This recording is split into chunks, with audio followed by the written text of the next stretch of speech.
Baker man is baking bread. Baker man is baking bread.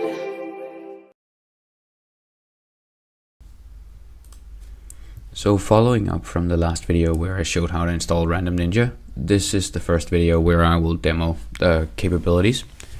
We will start out with the very basics. So the basics in any random generation is numbers and text. Now the DBMS random package already does that to a certain extent, but the core library inside Random Ninja makes it just a little more efficient and easier to create exactly what you need. So I'll run the demo. So the first generator is bool, basically a boolean. So you get either true or false. There is a input parameter to this, which is the percentage of likelihood of getting true. So down here, I said that there's a 80% likelihood that the outcome will be true. And as you can see, this is the output down here. The next one is just natural. So a number without decimals and above 0. Now, of course, we can specify minimum and max values to it.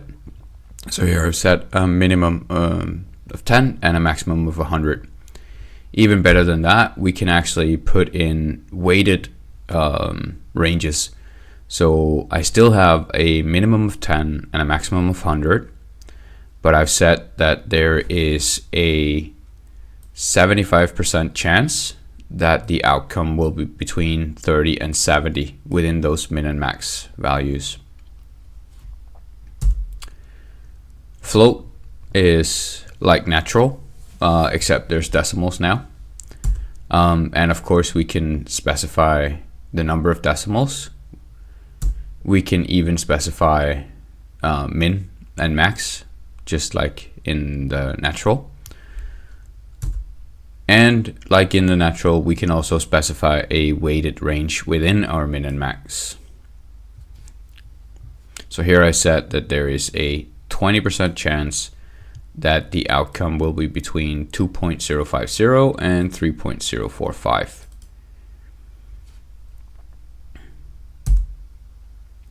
Integer is a number, but basically like natural, except that you can also have negative outcomes. So min, max, minus 10,000, 10,000. The next one is a character. So just select a default character. We can specify a pool of characters that we want to choose from. So let's say we want to minimize the outcome. We can choose casing. So here we say from the pool, and we want to make sure that the outcome is uppercase. Now, once we can create a character, we can also create a string. So the string basically just gives you a string of random characters. And again, we can specify the length. We can specify the choice pool. So here we have a length of 5 characters with between basically A and N. Now, not only can you specify a normal, let's call it Western European US character pool, you can also choose Chinese characters. So here we basically get a random string with Chinese characters. There's a special version of the string which is basically hex, so we get a hexadecimal number out. And again, we can specify the length, classic MD5 length of a hash. Now those were the basic numbers and characters and strings. The next set is basically text, which is a bit more specified, or not specified, a bit more special in generating text and not just random characters. So the first part of any word is basically a syllable. So we have a function to create a syllable. And again, we can localize it and say we want it in Chinese. Once we have syllables, we can create words. So here I have a random word, and we can specify syllables as well. And we can specify syllables and length. But of course they have to match. So if your length is shorter than the number of syllables, your outcome will be longer, because syllables have a higher weight than the actual length you specify. And of course we can create word in Chinese, just as we can create in English. Once we have words, we can create sentences. And as an input to the sentence generator, we can say how many words we want in it. And again, of course, we can create it in Chinese as well. So once we have sentences, we can create paragraphs, which is just X number of sentences. And of course, we can specify the number of sentences we want in a paragraph. And again, Chinese if you want to. We can get a text genre, so politics, news, and within the genre we can specify even more detail what we want. So here we're basically saying within the news text type we want a specialized genre within the news, so we get investigative news. We can get an adjective, which is accurate. And then here's the special function that is in there today.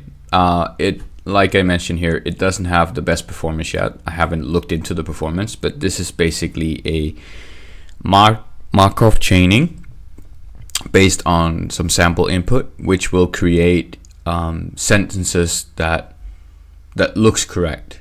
So it uses true English words, and it will try and create sentences that actually looks sort of has a meaning to it. Apart from numbers and text, the core packages of course is time. So in any database, when we want to create random data, we want to create time. So I can create seconds, minutes, hours, AM, PM format, millisecond, year. I can even specify ranges on all of those. So here I've specified a year between 1967 and 2003. And of course a month. And once I have that, even within month, we can specify a season. So we can say spring, autumn, winter, or summer, and we will get a month that is just within that season. And again, ranges on all of them. Here I've specified I want more than 4, less than 8 for a month. Number of the day. I can say I want a day in a month, and here I specified February, so I'm sure that I will never get a day that's higher than 29. And again, I can specify ranges on everything. And once I have that, of course, I can start creating a random date. And within that date, I can specify every single component. So let's say I want random everything except the day. I will continuously get random dates where the day is the 21st.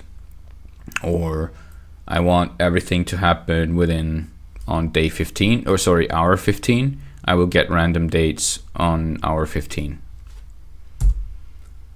I can get a random epoch, Unix timestamp, a random Oracle timestamp if I want. And again, within the timestamp, I can specify or hard code every single components, like the hour or the minute. I can of course create date range. So here I said I want a date that's between 10 days ago and 2 days ago. And even within that, I can say I want a date within a reference. So here I'm selecting a date that's recent. So from sysdate, it will give me a recent date, or soon, which is something that will happen soon. And basically recent and soon is either within the last year or happening in the next year.